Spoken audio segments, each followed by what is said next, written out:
Hello, Night Owls. If you're watching this now, the little film that I recorded on a wartime mystery was not made for you. It was made for patrons who get exclusive first viewings, sometimes completely private patrons-only recordings. It was made as a bonus to the handful of select people, well, selected by themselves, who set aside a few dollars or pounds each month to save a donkey. No, that's a different lot. Well, sort of. Via Patreon. There's a link below to my Patreon patrons page. Their money goes to a good cause. The cause of making trouble, which has fallen upon me because no one else has the passion for the job. Every tenner you give gets me off my day job ladder for an hour to make my vaguely interesting videos. If I get enough patrons to take more time off, I might start my kitchen chemistry channel or the hypno channel or Sleep Forever, that prison landscaping channel I wanted.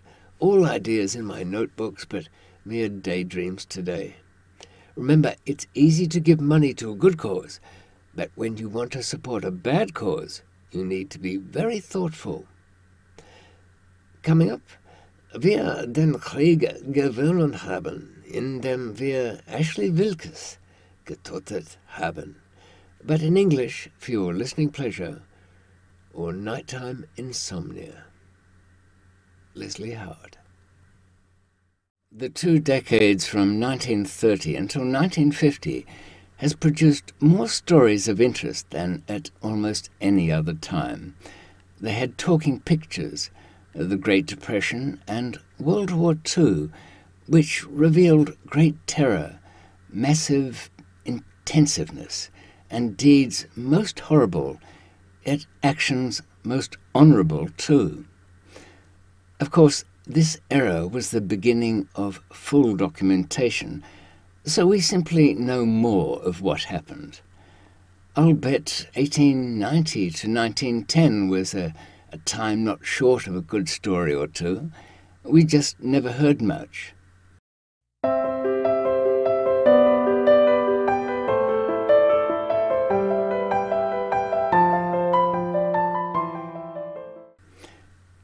David McMillan here with a short story of the death of an English Hollywood actor, killed in the air.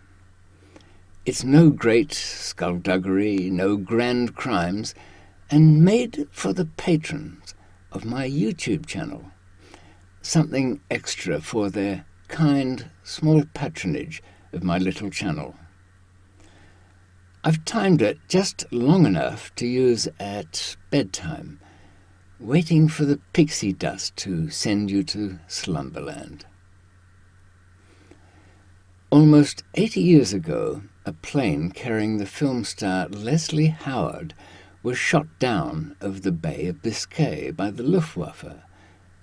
There was no mistaken strafing of a civilian aircraft. The plane was on a scheduled route from neutral Portugal to an airfield near Bristol, England. At the time, there was an understanding on all sides during the war to observe the neutrality of civilian planes from countries that were not active players. On the 1st of June 1943, 6 Junkers Ju-88 fighters attacked the unarmed Douglas DC-3. All 13 passengers and the Dutch crew of 4 were killed, and the plane has never been recovered from the sea. There's no doubt about who was responsible, even the name of the German pilot who first fired. But there were questions as to why the plane was attacked. The Douglas DC-3 lost in this attack had survived attacks by Luftwaffe fighters in November 1942 and April 1943. News of the air disaster shocked those in Britain. Leslie Howard, at the height of Hollywood success as the star of The Scarlet Pimpernel, Pygmalion, and Gone with the Wind, of course, had bought himself out of his contract and returned to Britain in 1939 to work in the war effort. He made propaganda films for the Ministry of Information and, on his own initiative, directed and starred in 2 films that reflected a brave island nation under siege. Pimpernel Smith, with the plot of freeing young Jewish refugees from the Nazis, and the first of the few about the designer of the Spitfire, a fighter plane hailed during the Battle of Britain, although I'd say the Lancaster, which was easier to service and get back in the air, deserves equal merit. Howard broadcast letters to America designed to influence then neutral USA on side, and he had visited Ireland on a public mission, visiting the anti-British Premier, Eamon de Valera. As in any good spy story, among the British Overseas Airways Corporation Flight 777's 13 passengers were several candidates for being Nazi targets. As well, a possible case of mistaken identity with Leslie Howard's agent, Alfred Chenholz, a tubby, bold, cigar-smoking bon viveur who bore a resemblance to Winston Churchill. The real Prime Minister was in Algiers at the time, taking briefings of the war's progress in the Mediterranean, and was expected to fly back any day. Another target might have been the mining engineer Ivan Sharp, who was buying the supplies of tungsten from the Portuguese to limit deliveries to the German armaments industry.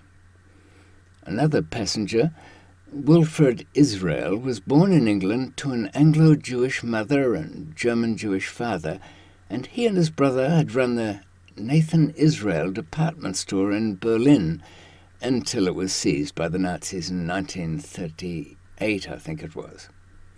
Israel's Kindertransport rescue work inspired the film Pimpernel Smith. Israel was returning from secret negotiations in Madrid and Lisbon to enable Jews to immigrate to Palestine.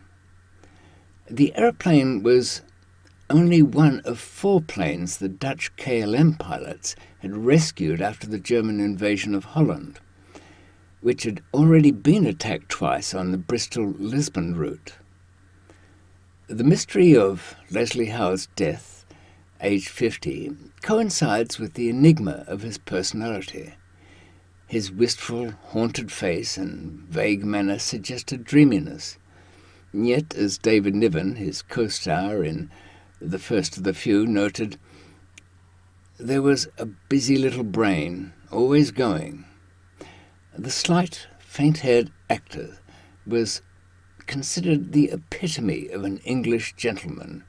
However, Leslie Howard was the son of a Hungarian Jew, Ferdinand Steiner, who had emigrated to England in the late 19th century. When Leslie was 5, the Steiner family moved to Vienna, but after 5 years returned to England. As a child, he would have seen the restrictions brought into law against the Jewish population. Howard met Winston Churchill in 1937 for several informal talks about filming the story of Lawrence of Arabia, and had made known his anti-Nazi views to the future Prime Minister, who was later to use actors including Noel Coward and Laurence Olivier for their ease of access to notable people, treating them as agents of influence. Howard's lecture tour to Spain and Portugal in May of 1943 was sufficiently sensitive to involve contact with the Foreign Secretary, Anthony Eden, after Howard had expressed reluctance to go ahead with the Spanish part of the tour. He was visiting Madrid at a time when General Franco was being urged by Hitler to join the Axis. The prevaricating general was said to have enjoyed Gone with the Wind and to be open to a link between the Spanish and British filmmakers. The tour came at a time of tragedy for Howard, 6 months after the death from meningitis of his mistress, Violet Cunningham. In Hollywood, he had acquired a reputation as a philanderer, as his wife Ruth stayed at home in England much of the time with their 2 children.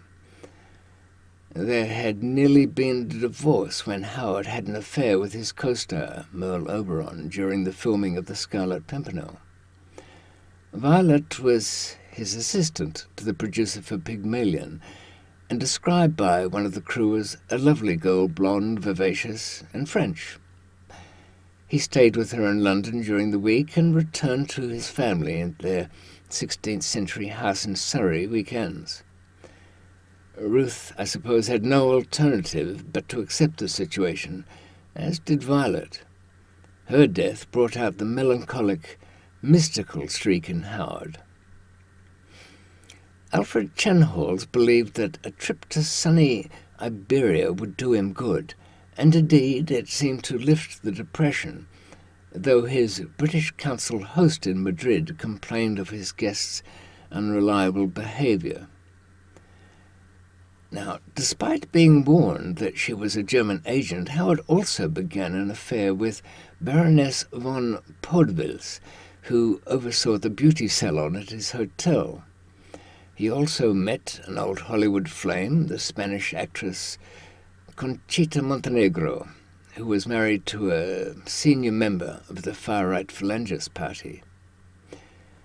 Shortly before her death in 2007, she claimed in an interview that Howard had used her fascist connections to contact Franco, theoretically to persuade the dictator to stay out of the war.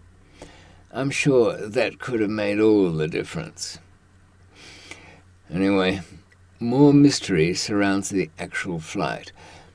Because of Howard's last-minute decision to travel 1 day earlier than scheduled.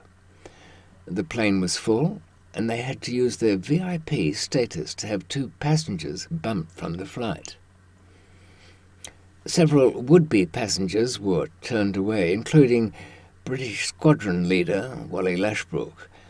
3 passengers disembarked before departure: Derek Partridge, the young son of a British diplomat, and his nanny, Dora Rove. They were turned away, and there are discrepancies in accounts, one being whether a priest, Father Holmes, was already on the plane before he received a message that he was urgently required elsewhere, his exit reducing the number of passengers to, well, an unlucky 13. Also, Anne Chichester Constable, a 7-year-old daughter of Women's Royal Naval Service Chief Officer Gladys Octavia Snow, was also booked on the flight, which connected her return to England from New York. At the last minute, her guardians in Portugal decided that she was too tired and kept her in Portugal. On board and killed was Tyrell Mildmay Shervington, known as Agent H-100 of the Special Operations Executive in his Iberian operation, and director of Shellmex Oil Company and BP Oil Company in Lisbon. It could be that Shervington was the actual target of the attack rather than Howard. And what significance did the German spies watching at the airport attach to the resident British intelligence man's hasty trip to the bonded warehouse to collect a packet for Leslie Howard, which was nothing more sinister than several pairs of nylon stockings destined for his wife, daughter, and female friends? Sounds like a cover story for a cover story. On 15th of November 1942, code GAGBB Ibis was attacked by a single Messerschmitt Bf-110 fighter, but was able to fly on to Lisbon, where repairs were carried out. Damage sustained included the port wing, an engine nacelle, and part of the fuselage. Later, on 19th of April 1943, the aircraft was attacked by 6 Bf-110s. Captain Colonel Dirk Parmentier evaded the attackers by dropping to 50 feet above the ocean and then climbing steeply into the clouds. The Ibis again sustained damage to the port aileron, shrapnel to the fuselage, and a punctured fuel tank. A new wingtip was flown to Lisbon to complete the repairs. Despite these attacks, KLM and BOAC continued to fly the Lisbon-Whitchurch route. The report of radio transmissions includes the Dutch pilot saying, "I am being followed by strange aircraft. Putting on best speed, we are being attacked. Cannon shells and traces going through the fuselage. Wave hopping, doing my best." The news of Howard's death was published in the same issue of the Times that falsely reported the death of Major William Martin, the red herring used for the ruse involved in Operation Mincemeat. That was a very clever deception, worth knowing about. A real death and a fake one in the same paper. From the German side, we have a claim that BOAC Flight 777 was not intentionally targeted and was shot down when it was mistaken for an Allied military aircraft. Their story goes like this. 8 Junkers, 88 C-6 heavy fighters from the 14th Staffel of the Luftwaffe's main maritime bomber wing took off from Bordeaux at 1000 hours local time to find 2 U-boats. These aircraft belonged to the long-range fighter group, known as Group 5, Kampfgeschwader 40. The names of 4 of the 8 pilots are known: Oberleutnant Herbert Hunz, Lieutenant Max Wittmer-Eigenbrot, Albrecht Bellstetz, and Hans Rakoff. The pilots claim that before setting out they were unaware of the presence of the Lisbon to Whitchurch flights. Due to bad weather, the search for the U-boats was called off, and the fighters continued a general search. At 12:45 hours, Flight 777 was spotted and heading north. Approximately 5 minutes later, the 88s attacked. Hintz says a grey silhouette of a plane was spotted from 2,000 to 3,000 metres, and no markings could be made out. But by the shape and construction of the plane, it was obviously enemy. Belsted radioed Indians at 11 o'clock AA, which was their code for enemy aircraft ahead and slightly to the left, attack. Flight 777 was attacked from above and below by the 2 88s, and the port engine and wing caught fire. At this point, flight leader Hintz, at the head of the remaining 6 German fighters, caught up to the DC-3 and then recognized the aircraft as civilian. He says he immediately called off the attack, but the burning DC-3 was already severely damaged with the port engine out. 3 parachutists exited the burning aircraft, but their chutes did not open as they were on fire. His report doesn't clarify whether it was the chutes on fire or, sadly, the passengers. The aircraft then crashed into the ocean, where it floated briefly before sinking. There were no signs of survivors. Of course not. Hintz said later his crews were rather angry with their superiors for not informing them that there was a scheduled flight between Lisbon and Britain. Not everyone who's looked at the records accepts that version. I'd have to guess that the Krauts knew there were regular civilian planes at that time as well. Think on this. Lisbon was a city famous for spies during World War II. Neutral country, access from both Allies and Axis players with few limits on activity. The plane was technically British, not Portuguese, not Dutch. No splashback on the host country, that's the point. The following day a search of the Bay of Biscay was undertaken by Short Sunderland. It was a flying boat from the Royal Australian Air Force's 461 Squadron. near the same coordinates where the DC-3 was downed. The Sunderland was attacked too by 8 Ju-88s, and after what must have been a furious battle managed to shoot down 3 of the attackers before crash landing at Penzance.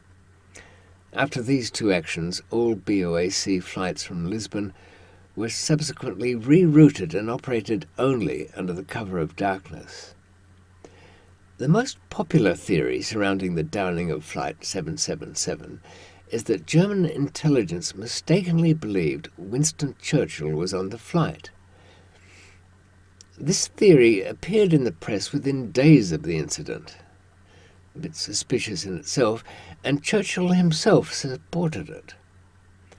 In late May 1943, Churchill and Foreign Secretary Anthony Eden travelled to North Africa for a meeting with United States General Dwight D. Eisenhower.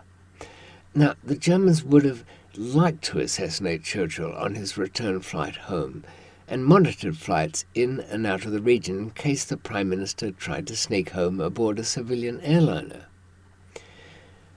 This scenario was apparently plausible, as Churchill flew to Britain from Bermuda in January 1942 aboard a scheduled commercial airline flight. Rumours had circulated early May that Churchill might fly home from Lisbon. Some have speculated that Britain's secret intelligence service planted those rumours to mask Churchill's travel itinerary, and that's quite likely. According to the Churchill assassination theory, as passengers were boarding the Flight 777, German agents spotted what Churchill described in his memoirs as a thick-set man smoking a cigar, whom they mistook for the Prime Minister. This man was, of course, Alfred Chenholz, Howard's accountant and portly travel companion. In addition, some have speculated that the tall and thin Howard may have been mistaken for Detective Inspector Walter H. Thompson, who was Churchill's personal bodyguard, and who had similar physical appearance, somewhat. There is an even more elaborate version of this theory that posits Chenholz was employed by the British government as Churchill's deliberate double, and that he and Howard boarded Flight 777 knowing they were going to die. Well, when you stretch a conspiracy theory twice, it snaps. That one doesn't stand up at all to me. An alternative version of this is that the British government had intercepted German messages via the ultra code-breaking operations, but failed to notify Flight 777 for fear of compromising the use of ultra-decrypted messages. Well, they always would. Again, I don't believe the Churchill kill theory has any merit. German spies on the ground at Lisbon would have known in a minute if he had been on board. Churchill appeared to accept this theory in his memoirs, which naturally he would. A vain man always insists that he is the target of assassination attempts. It's quite flattering in that sense, isn't it?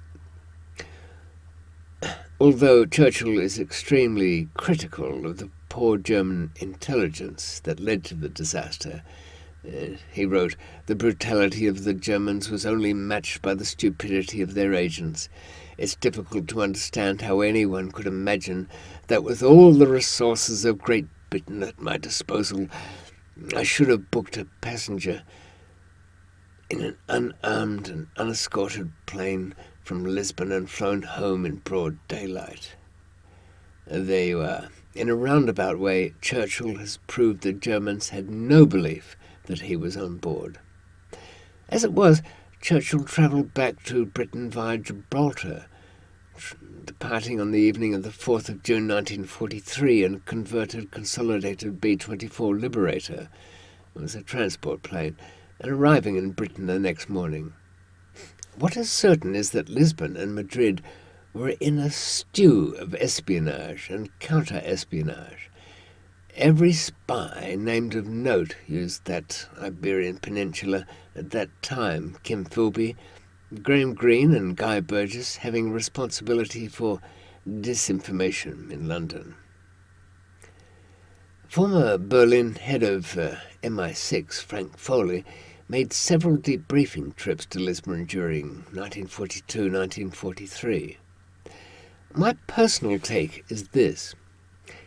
It was a daylight flight and relatively easy target. Even though there was some kind of agreement to keep Lisbon open by not attacking civilian passenger traffic, the Germans, as would the Allies, would blast a plane every so often if the passengers were worth killing. As it was, there was a known spy on board, and a notable Jew whose death would please Himmler. When a major propaganda-making actor strapped on his seatbelt too, then that was just enough to give the green light to the red traces and direct the fighters to Flight 777. In 1936, Leslie Howe played a penniless, disillusioned writer blown by the wind into a roadside diner. In The Petrified Forest, Howard makes a fatal yet noble sacrifice of his life to give freedom to another. He dies and, I guess, goes to heaven. His movie death is facilitated by Humphrey Bogart as a gangster who I'm sure would agree with Rick in Casablanca that I stick my neck out for nobody. Rick's sensible outlook was re-edited at the ending of that film for its release. Howard played many noble characters, and apart from his philandering, that image stuck with him. It would not be the first nor the last time that an image completely absorbed has led to an early death.